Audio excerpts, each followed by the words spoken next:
стал скидывать видео массово автомобилей.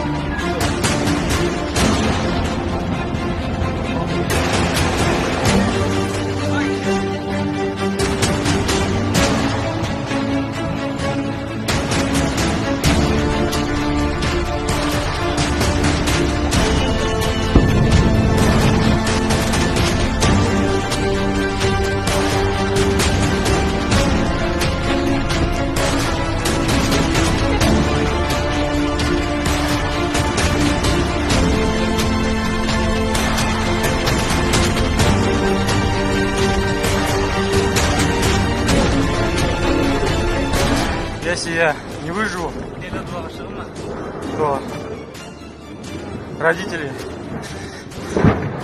я вас люблю.